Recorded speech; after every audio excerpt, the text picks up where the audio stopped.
Hello friends, कैसे आप सब लोग।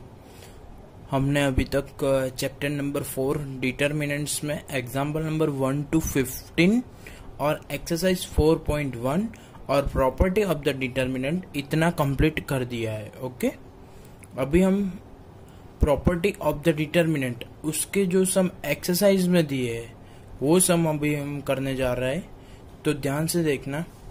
Exercise 4.2 using the property of determinants and without expanding prove that. हमको ये सारे के सारे सम यानी कि 1 से लेके 6 तक सारे के सारे सम ऐसे सॉल्व करने हैं कि प्रॉपर्टी का यूज करना है, उसको एक्सपांड नहीं करना है। अगर तुम डिटर्मिनेंट को एक्सपांड करके प्रूव कर दिया तो गलत हो जाएगा। एक्सपांड नहीं करना है। देखो इधर लिखा हुआ है विदाउट एक्सपांडिंग। क्या लिखा हुआ है? Without expanding using the property of determinant. सिर्फ आप प्रॉपर्टी का यूज करके ही उसका आंसर ला सकते हैं, मतलब उसको प्रूव कर सकते हो। आपको एक्सपांड नहीं करना है। Okay, for the Gujarati medium નિશ્ચાયકના ગુણધર્મનો ઉપયોગ કરીને સાબિત કરો। એનું વિસ્તરણ કરીને કે એની કિંમત શોધીને, ધારો કે દાખલા નંબર 1 માં આના બરાબર 0 લાવવાનું છે, તો આના બરાબર 0 તમે ડાયરેક્ટ વિસ્તરણ આપીને લાવશો, એટલે કે એની કિંમત શોધશો અને 0 જવાબ લાવી દેશો તો માર્ક્સ કપાઈ જશે। इन शॉर्ट हमको क्या करना है? यूज ऑफ द प्रॉपर्टी, मतलब अभी तक हमने जितनी 1 से लेके 6 तक की प्रॉपर्टी सीखी है तो सारी की सारी प्रॉपर्टी का यूज करना है। ओके, तो बहुत इजी सम है 1 से लेके 6 तक। एक एक प्रॉपर्टी का यूज सब सम में होगा। आप अच्छे से ध्यान से देखो। क्वेश्चन 1 क्या? Question 1 X A X plus A, Y B Y plus B, Z C Z plus C is equal to क्या दिया हुआ है? 0। मैंने बोला था कि डिटर्मिनेंट की वैल्यू कब 0 होती है? जब 2 रो या 2 कॉलम कैसी हो जाएगी? इक्वल। तो इसमें 2 रो या 2 कॉलम इक्वल दी है तो दी नहीं है। हम कर सकते हैं तो हाँ कर सकते हैं। कैसे? देखो तो ये सेकंड जो कॉलम दी है, सेकंड कॉलम ए वाली, उसको अगर फर्स्ट में ऐड कर देवे तो इधर क्या बन जाएगा? एक्स प्लस ए। बी को इधर ऐड कर दो तो क्या बन जाएगा? Y plus B. सी को इधर ऐड कर दो तो क्या बन जाएगा? Z plus C. तो मैंने वैसा ही किया। प्रोसीजर कहाँ पे की? C1 पे। C1 पे कौन सी प्रोसीजर की? C1 plus C2। कौन सी प्रोसीजर की? C1 plus C2। तो x plus A, y plus B, z plus C. Okay, और second column A B C as it is. Third column तो आपको दी है x plus A, y plus B, z plus C. तो x plus A, y plus B, z plus C. तो first column और third column यानी कि C1 equal to क्या हो गया? C3। तो ये भी डिटर्मिनेंट की प्रॉपर्टी थी कि अगर फर्स्ट कॉलम थर्ड कॉलम यानी कोई भी 2 कॉलम कोई भी 2 रो अगर इक्वल हो जाएगी तो उसकी वैल्यू कैसी हो जाएगी? 0।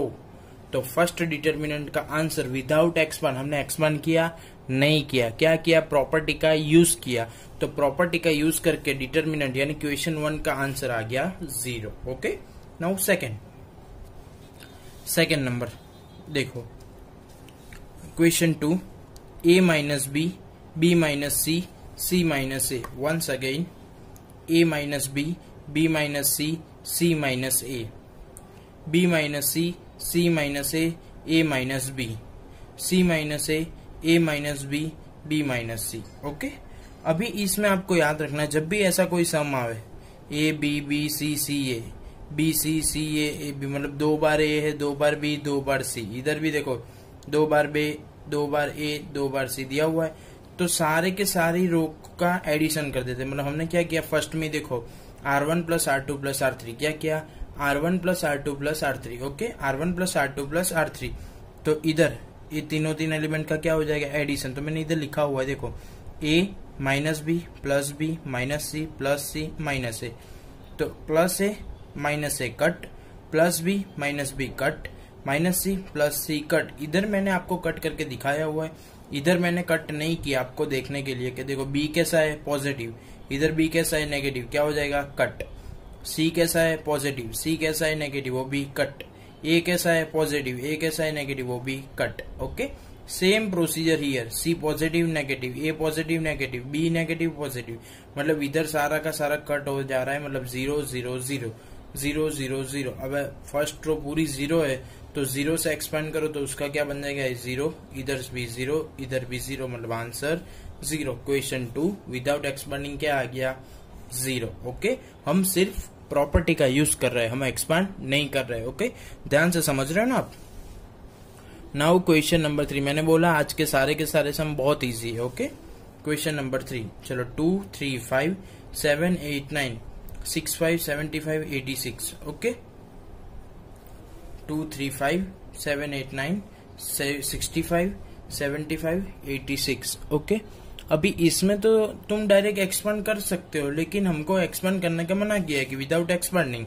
तो हम क्या कर सकते हैं, तो किसी कॉलम को दूसरी बार हम इधर लिख सकते हैं। हाँ, तो उसको अलग, मतलब इधर 2 है तो इधर 65 में से 2 को बाहर निकालना। तो क्या लिखा मैंने 63 प्लस 2। क्या लिखा 63 प्लस 2। फिर 3 है तो 72 प्लस 3, मतलब हो गया 75। मैंने 75 के ऐसे 2 पार्ट किए, इसमें 3 हमको मिल गया। 86 के सेम 81 प्लस 5। ओके, तो अगर कोई डिटरमिनेंट में कोई भी रो या कॉलम को 2 टर्म के एडिशन में लिया हुआ है तो पूरे डिटरमिनेंट को हम एडिशन में लिख सकते हैं। मतलब ए डिटरमिनेंट जो दिया हुआ है उसको 2 डिटरमिनेंट के एडिशन में हमने लिख दिया। वो तो आप सबको पता है कि लिख सकते हैं ऐसा। 2 3 5 7 8 9 2 3 5 7 8 9। Okay, first column second column, first column second column.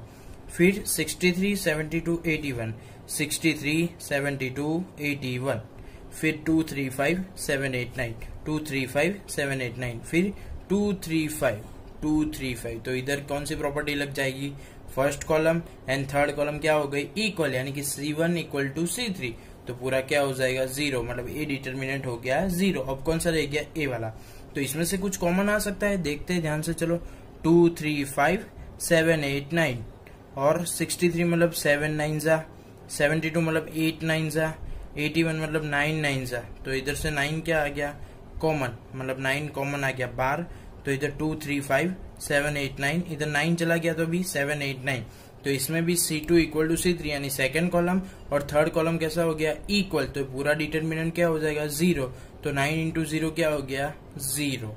समझ लो कि ये सम आपको समझ में नहीं आ रहा है, मतलब थोड़ा प्रॉब्लम क्रिएट हो रहा है। तो मैं फिर से एक्सप्लेन कर रहा हूँ, ध्यान से देखना कि पूरे डिजिट दिए हुए, डिजिट को हम एक्सपेंड करेंगे तो आंसर आना ही आना है, 0 ही आएगा। लेकिन हमको एक्सपेंड नहीं करना है, हमको प्रॉपर्टी का यूज करना है। तो मैंने फर्स्ट कॉलम को इसमें अलग कर दिया। देखो 2 3 5 मेरे को इधर अलग से चाहिए, तो 2 3 5 लिखना है तो फर्स्ट में 2 चाहिए, तो इधर क्या बच जाएगा 63 प्लस 2। इधर 3 चाहिए तो 72 प्लस 3, इधर 5 चाहिए तो 81 प्लस 5। ओके, मतलब थर्ड कॉलम को मैंने ऐसे तोड़ दिया। अभी थर्ड कॉलम को 2 टर्म के एडिशन में लिखा हुआ है, तो पूरे डिटरमिनेंट को मैंने 2 डिटरमिनेंट के एडिशन में लिख दिया। ओके, तो इधर 63 72 81 63 72 81 और सेकेंड वाले में 2 3 5। तो इधर 2 3 5 2 3 5, मतलब फर्स्ट और थर्ड कॉलम कैसे हो गए इक्वल, मतलब ये पूरा क्या हो गया 0। मतलब ये 0 हो गया तो उसको भूल जाओ, लेकिन लिखना है आपको कि कैसे 0 हुआ।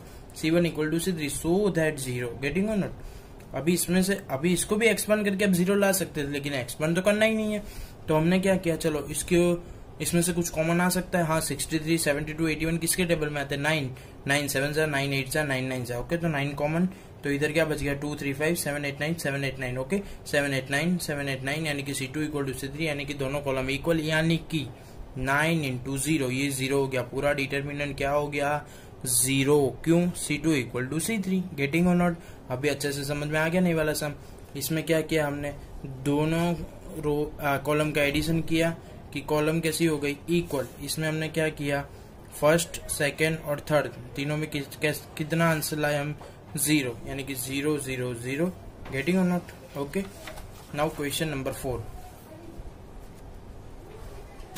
क्वेश्चन नंबर 4 में क्या दिया हुआ है 1 BC A B plus C। Okay, 1 CA B in the bracket C plus A, 1 AB C A plus B। अभी ये बहुत इजी सम है, आपको लग रहा है हार्ड, देख के आपको ऐसा ही लगेगा कि ये हार्ड सम है, लेकिन ये सब बहुत ही इजी है। देखो कैसे हम इसको इजी बना देते हैं, आप ध्यान से देखना, इजी बन जाएगा अच्छे से। चलो 1 इधर दिया हुआ है 1 BC। अभी A को मल्टीप्लाई कर देते, AB प्लस AC क्या हो जाएगा AB AC। तो इधर हो गया AB AC। 1 CA B को मल्टीप्लाई कर दो BC BA, BC ओके, देख रहे हैं ना ध्यान से। ओके, तो 1AB CA CB ओके। तो ध्यान से देखो, इधर ABAC है, BCBA है, CACB है। अभी हम पूरी सेकंड कॉलम को थर्ड कॉलम में ऐड करेंगे। तो आप बोलोगे सर ऐसे कैसे ऐड करेंगे, कैसे पता चलेगा कि ऐड करना है? ओके, ये डाउट आपके मन में आना ही चाहिए। अगर आपके मन में डाउट आ रहा है तो एक स्टेप और करके देखो, आपका डाउट चला जाएगा। देखो मैंने क्या बोला, सेकेंड कॉलम को थर्ड कॉलम में हम ऐड करते हैं। तो इधर लिखना है C2 प्लस C3। मैंने C2 प्लस C3 किया, ओके, सेकेंड कॉलम को ऐड कर दिया। तो देखो 1 1 1 1 1 1 as it is, BCCAAB BCCAAB as it is. अभी BCCAAB को ऐड किया है तो ABAC और BC, BCBA CA, CACB AB, मतलब तीनों इक्वल हो गया। देखो मैंने इक्वल करके आपको इधर दिखा, देखो AB BC AC, तो इधर AB BC AC, तो इधर भी AB BC AC, AB BC AC, इधर भी देखो AB BC AC, मतलब तीनों तीन, यानी कि पूरी थर्ड कॉलम कैसी हो गई, इक्वल। तो पूरा का पूरा क्या ले सकते हैं हम, कॉमन। तो AB BC AC, AB BC AC, AB BC AC, AB BC AC क्या आ जाएगा, कॉमन। तो इधर क्या बचेगा, 1 1 1 BCCAAB, इधर भी 1 1 1। अभी दोनों कॉलम कैसी हो गई, इक्वल। अगर दोनों कॉलम इक्वल है तो आपको प्रॉपर्टी पता है कि डिटर्मिनेंट में अगर कोई दो रो या दो कॉलम इक्वल हो जाएगी तो उसका आंसर क्या आ जाएगा, 0। मतलब AB plus BC plus AC into 0 equal to 0। मैंने बोला था ना ये सम दिख रहा है हार्ड है नहीं। इन शॉर्ट हमने 1 से लेके 4 तक चारों के चार सम में क्या किया, दो रो या दो कॉलम को क्या कर दिया, इक्वल। दो रो या दो कॉलम को इक्वल कर देंगे तो आराम से आंसर कितना आ जाएगा, 0। Getting or not? Okay, now question number 5। चलो, B plus C Q plus R Y plus Z, C plus A R plus P Z plus X, A plus B P plus Q X plus Y। Okay, अभी सारे के सारे element, question number 5 फिर से मैं explain कर रहा हूं। क्वेश्चन नंबर 5 फिर से क्वेश्चन पढ़ रहा हूं, ध्यान से देखें।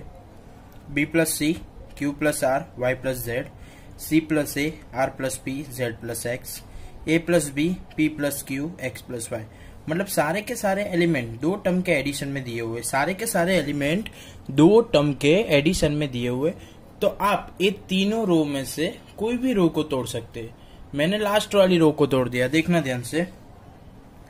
B plus C Q plus R Y plus Z, तो ये देखो B plus C Q plus R Y plus Z, C plus A R plus P Z plus X, C plus A R plus P Z plus X। मतलब दोनों determinant equal है। इधर देखो APX last वाला मतलब second number BQY। Okay, समझ में आ गया? अभी देखो APX है, क्या है इधर, APX को अगर इधर ऐड कर देंगे -1 से मल्टीप्लाई करके, यानी कि R2 में से हम R3 को माइनस कर रहे हैं। क्या कर रहे हैं, माइनस। तो C plus A minus A, तो A कट हो जाएगा, सिर्फ क्या बचेगा, C। फिर इधर भी देखो R plus P minus P, तो सिर्फ क्या बचेगा, R।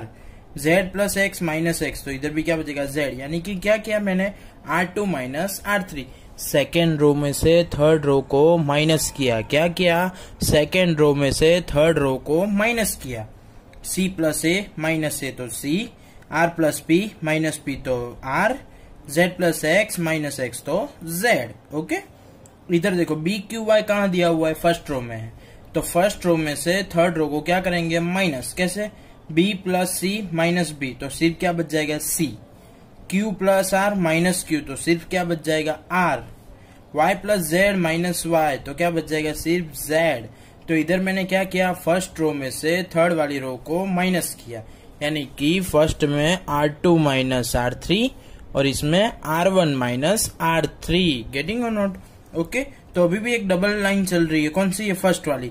तो फर्स्ट में क्या है, CRZ, तो सेकेंड रो को यानी कि फर्स्ट में से अभी हम सेकेंड को क्या करेंगे माइनस, फर्स्ट में से सेकंड को क्या करेंगे माइनस करेंगे। ओके, तो देखो फर्स्ट में से सेकंड को हम माइनस कर रहे हैं, तो फर्स्ट इधर लिखना रह गया है कि हमने क्या किया कि R1 माइनस R2 किया, क्या किया R1 माइनस R2, ए वाले स्टेप में क्या किया है फर्स्ट रो में से सेकंड वाले को माइनस, यानी B प्लस सी माइनस सी, तो सिर्फ क्या बचा B, Q plus R minus R, तो क्या बचा Q, Y plus Z minus Z, क्या बचा Y, गेटिंग और नॉट, तो B Q Y, और इधर कौन सा रह गया C R Z, तो सेकंड में से फर्स्ट वाली को माइनस किया, यानी इधर क्या किया है R2 माइनस R1, क्या किया R2 माइनस R1, तो देखो C plus A minus C तो A, R plus P minus R तो P, Z plus X minus Z तो X।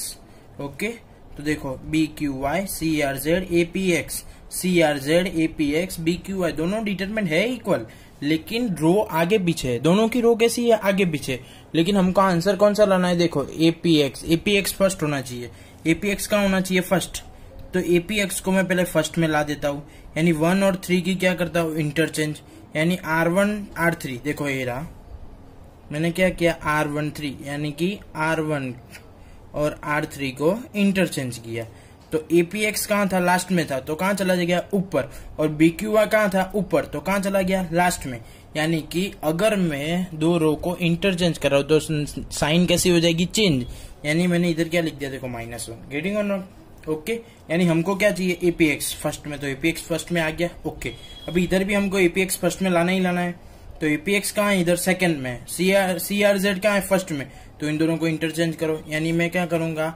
R1 interchange to R2, मतलब R1 और R2 को इंटरचेंज करूंगा। उधर भी मैं एक बार, इधर भी मैंने इधर भी एक बार इंटरचेंज किया, इधर भी एक बार इंटरचेंज किया। अगर हम एक बार इंटरचेंज कर रहे हैं तो दोनों में क्या लगेगा -1 ओके, तो दोनों में APX आ गया। अभी मेरे को इधर क्या चाहिए BQY चाहिए, तो इधर BQY कहाँ है नीचे है, नीचे वाले में ना, तो BQY कहाँ चला जाएगा ऊपर, और CRZ कहाँ चला जाएगा नीचे। क्या करूंगा तो ऐसा होगा R2 R3, मतलब रो 2 और रो 3 को क्या करेंगे हम इंटरचेंज, तो BQY ऊपर चला जाएगा, CRZ नीचे आ जाएगा, तो BQY ऊपर चला गया, CRZ दूसरी बार ऐसा किया तो दूसरी बार भी माइनस हो जाएगा, यानी -1 का क्या हो गया स्क्वायर। ओके, -1 का क्या हो गया स्क्वायर। अगर हम एक बार चेंज करेंगे तो माइनस लगेगा, लेकिन 2 बार चेंज करेंगे तो माइनस क्या हो जाएगा प्लस। सिर्फ इधर ऐसा ही हुआ, एक बार चेंज किया तो माइनस आया, दूसरी बार चेंज किया तो -1 का क्या हो गया स्क्वायर, यानी ये क्या हो जाएगा प्लस। देख रहे हो आप इधर क्या हो गया प्लस। अभी इसकी बात कर रहे हैं, APX आ गया, BQY कहाँ नीचे है, हमको कहाँ चाहिए ऊपर चाहिए, तो हम इधर भी क्या करेंगे R2 R3, तो BQY ऊपर CRZ नीचे। ओके, तो इधर भी दूसरी बार चेंज किया तो -1 का क्या हो गया स्क्वायर, -1 का स्क्वायर मतलब +1, -1 का स्क्वायर मतलब +1, तो इधर APX BQY CRZ, APX BQY CRZ, इधर भी APX BQY CRZ, APX BQY CRZ, दोनों डिटरमिनेंट कैसे इक्वल, तो उसको हम कितनी बार लिख सकते हैं 2 बार, तो 2 × APX BQY CRZ। ओके, बहुत ही अच्छा समय, ध्यान से अब 1-2 बार खुद देखेंगे तो भी आपको समझ में आ जाएगा। ओके, मोस्ट इंपोर्टेंट सम है। क्वेश्चन नंबर 6 और 7 बहुत इजी सम है, कोई टेंशन लेने की जरूरत नहीं इसमें। ओके, ध्यान से देखना, हमको डेल्टा इक्वल टू क्या प्रूव करना है 0, क्या प्रूव करना है 0, तो डेल्टा LHS ले लिया हमने, डेल्टा इक्वल टू क्या दिया हुआ है 0 A minus B, -A 0 -C B C 0। Once again जो दिया था वो मैंने लिख दिया। ओके, चलो फर्स्ट रो में से माइनस कॉमन ले लिया, इसमें से भी -1 कॉमन, इसमें से भी -1 कॉमन, यानी इधर मैं आपको लिख के दिखा रहा हूं taking -1 common from R1 R2 और R3, यानी कि तीन रो में से R1 R2 R3 में से हमने -1 को कॉमन ले लिया। ओके, तो 3 बार कॉमन आएगा -1 तो इधर क्या हो जाएगा -1 का क्यूब, क्या हो गया -1 का क्यूब। चलो 0 एज इट इज, इसमें से माइनस कॉमन लिया तो पॉजिटिव क्या हो जाएगा नेगेटिव, और नेगेटिव क्या हो जाएगा पॉजिटिव। सिंपल सी बात है, आप किसी में से भी माइनस कॉमन ले लोगे तो जो पॉजिटिव है वो नेगेटिव, नेगेटिव है वो पॉजिटिव। ओके, ध्यान से देखना, जीरो पॉजिटिव था, नेगेटिव नेगेटिव पॉजिटिव, इधर भी देखो negative positive, zero zero negative positive, positive positive तो नेगेटिव नेगेटिव, मतलब उसका ऑपोजिट हो जाता है। प्लस है तो माइनस, माइनस है तो प्लस। Okay getting. अभी इसको zero minus A B, A zero C, minus B minus C zero, ये पूरा क्या बन गया, नया डिटर्मिनेंट, यानी कि नया डिटर्मिनेंट बन गया, नया डेल्टा बन गया। अभी इसको हम RI to CI कर रहे हैं, और प्रॉपर्टी आपको पता है, प्रॉपर्टी नंबर 1 कि अगर तुम सारी रो को कॉलम में कन्वर्ट कर रहे हो या सारे कॉलम को रो में कन्वर्ट कर रहे हो तो वैल्यू चेंज नहीं होगी, मतलब ऐसी की ऐसी रहेगी। ओके, तो जीरो ए माइनस बी, माइनस ए zero minus C, zero minus first row तो फर्स्ट कॉलम बन गया, सेकेंड रो सेकेंड कॉलम बन गया, थर्ड रो थर्ड कॉलम बन गया। फिर से देखो first row zero minus A B, तो इधर first column zero minus A B, second row A zero C, A zero C, minus B minus C zero, minus B minus C zero. Okay, RI to CI कर दिया। अभी RI to CI करके जो determinant मिला वो तो खुद delta है। देखो जो जीरो ए माइनस बी, जीरो ए माइनस बी, माइनस ए जीरो सी, बी सी जीरो, जीरो ए माइनस बी, माइनस ए जीरो माइनस सी, बी सी जीरो, मतलब RI to CI करके जो डिटर्मिनेंट हमको मिला वो खुद क्या है, डेल्टा है। और माइनस वन का क्यूब क्या होता है, माइनस, तो इधर तो डेल्टा चल ही रहा था, डेल्टा इक्वल टू माइनस और खुद डेल्टा, तो डेल्टा माइनस है, उस तरफ जाएगा तो क्या हो जाएगा, प्लस, और इधर कुछ नहीं बचेगा, जीरो, तो delta plus delta equal to zero, two delta equal to zero, तो डेल्टा इक्वल टू जीरो। ये हमने प्रॉपर्टी का यूज करके delta equal to zero prove कर दिया। आपको समझ में आया होगा, आई होप। ओके, बहुत इजी से हमें, ध्यान से देख लो, फिर से एक बार फास्ट फॉरवर्ड में जाता हूँ। डेल्टा दिया था, जो दिया वो लिख दिया मैंने, minus one minus one minus one तीनों में से कॉमन ले लिया, फिर क्या आ गया इधर माइनस वन का क्यूब, फिर मैंने RI to CI कर दिया, RI to CI कर दिया तो वो पुराना वाला डेल्टा बन गया, तो delta equal to minus delta. फिर तो आपको अच्छे से समझ में आया। अगर पूरे के पूरे वीडियो लेक्चर में आपको कोई डिफिकल्टी है तो आप मुझे कॉल करो। व्हाट्सएप पे मैसेज क्या कर रहे हो, व्हाट्सएप पे मैसेज करके कोई फायदा नहीं है, मेरे को कॉल करके पूछो। ओके, कि इसमें समझ में नहीं आ रहा है। Question number 7, minus A square A B A C, B A minus B square B C, C A C B minus C square. Okay, हमको डिटर्मिनेंट दिया है, हमको इक्वल टू क्या प्रूव करना है, 4a square B square C square, क्या 4a square B square C square. तो जो डेल्टा दिया था मैंने लिख दिया, जो भी डेल्टा दिया था, मतलब जो भी डिटर्मिनेंट दिया था वो मैंने लिख दिया। ओके, क्या दिया है, minus A square A B A C, B A minus B square B C A C B C square. अभी A square B square C square लाना है तो सिंपल सी बात है, ए बी सी को क्या लेना पड़ेगा, कॉमन। तो इधर देखो ए स्क्वायर ए मतलब फर्स्ट रो में से क्या कॉमन आएगा, ए, सेकेंड में से बी और थर्ड में से सी। तो देखो इधर लिखा हुआ है, taking common from R1 R2 R3, R1 में से ए को लिया, R2 में से बी को लिया, R3 में से सी को लिया। आपको देखना हो तो देख सकते हो, मैंने एक बार तो दिखाया ही। फर्स्ट में से यानी कि R1 में से क्या जाएगा ए, R2 में से क्या जाएगा बी और R3 में से क्या जाएगा सी। कहाँ बच रहा है, देखो कॉलम में तीनों ए, तीनों बी, तीनों सी। तो अभी हम ए बी सी कॉमन लेंगे, लेकिन कहाँ से, कॉलम में से। तो now taking common A B C from C1 C2 C3, यानी C1 में से ए, C2 में से बी और C3 में से सी। तो इधर से ए कॉमन, तो इधर ए बी सी तो ऑलरेडी था, दूसरा ए बी सी कॉमन आ गया, तो क्या हो जाएगा, ए square B square C square. तो इधर क्या बच जाएगा, देखो minus one one one, one minus one one, one one minus one. अभी इसको एक्सपांड करेंगे तो आपको 2 + 2 क्या मिलेगा, 4, यानी 4a square B square C square. इसको एक्सपांड करना मैं नहीं सिखा रहा हूँ क्योंकि वो आपको बहुत बार सिखाया हुआ है कि अभी इसको एक्सपांड करो, इसकी वैल्यू फाइंड करो, -1 डिटर्मिनेंट -1 + 1। ओके, इसका आंसर आ जाएगा 4। तो 4 × a square plus B square plus C square. अभी इसके बाद एक्सरसाइज 4.2 1 to 7 सब ऐसे थे जिसमें प्रॉपर्टी का यूज करना था और LHS = RHS प्रूव करना था। अभी जो पूरी मेथड आएगी वो कल जो मैंने वीडियो में बोल रहा था कि मैक्सिमम 0 लाने, वो वाली मेथड आएगी कि आपको मैक्सिमम 0 लाने। उसमें इसके लिए हम क्या करेंगे, R1 - R2 R2 - R3, वो सब नेक्स्ट वीडियो लेक्चर में। ओके, और एक बात कि रोज सुबह उठ के भगवान को प्रे करना कि वो पूरे वर्ल्ड को, नहीं सिर्फ अहमदाबाद, नहीं सिर्फ गुजरात, नहीं सिर्फ इंडिया, लेकिन पूरे वर्ल्ड को एक कोरोना वायरस की महामारी से बाहर निकाले। Okay, thank you.